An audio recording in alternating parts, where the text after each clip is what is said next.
Hey, welcome back to my raw vegan journey. This is Angelie.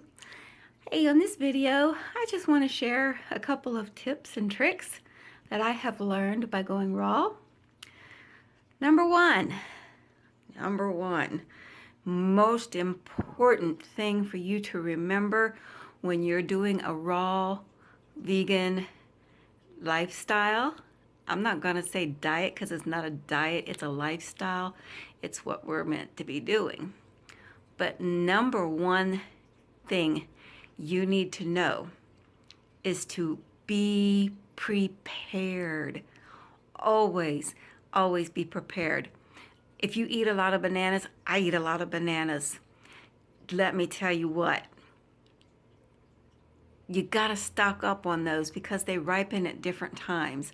And the grocery stores, I live in Ohio, okay, and it's cold up here, so I don't really have access to truly fresh tropical fruits, although I will make that happen in the near future.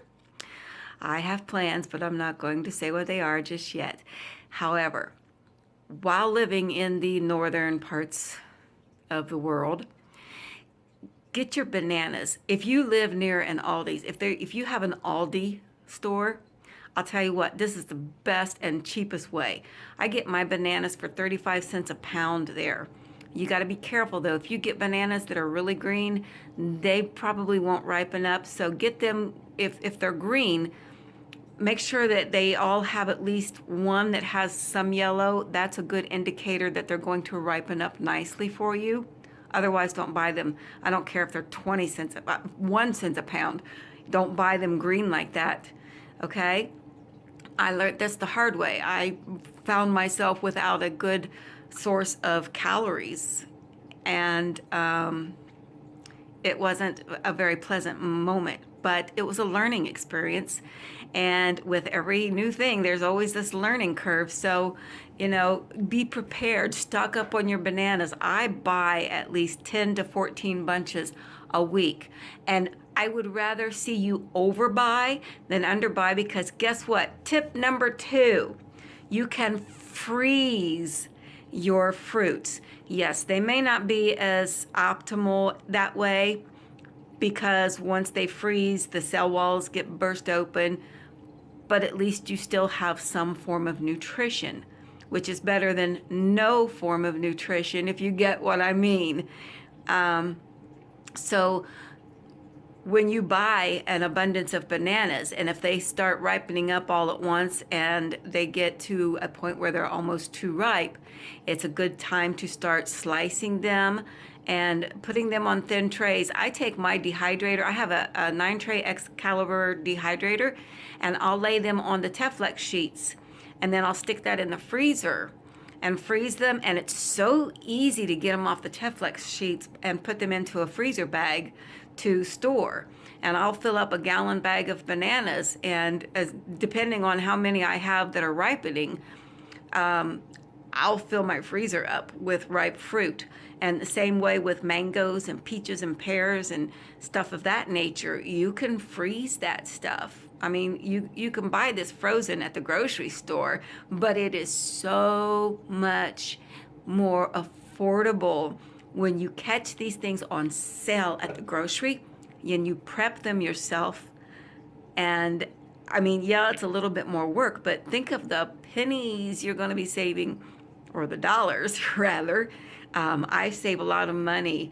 And this is very helpful if you're on a budget. I'm going to tell you what, eating raw food it can be affordable depending on what you're getting. There's lots of different ways.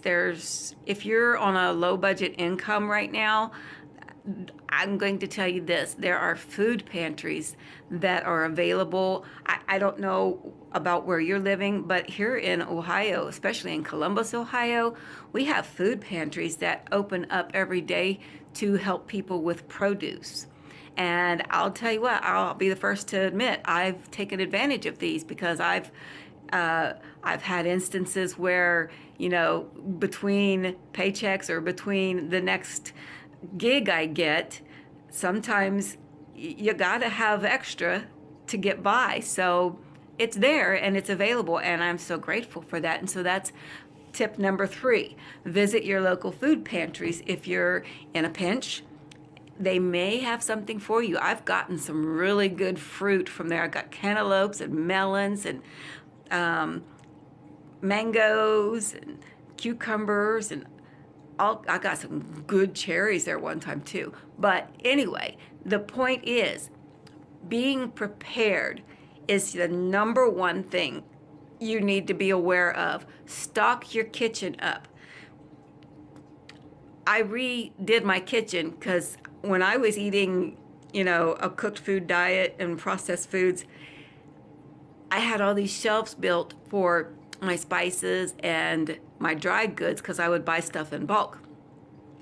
Now those shelves serve as places for me to store fruit, and I buy it in abundance. Again, like I said, you can freeze it if it starts to go too ripe on you and you think it will go bad before you get to it. Cut it up, put it in the freezer, and you can make smoothies out of it. Okay, I will go for now, and thanks for watching, and I'll see you in the next video. Bye for now.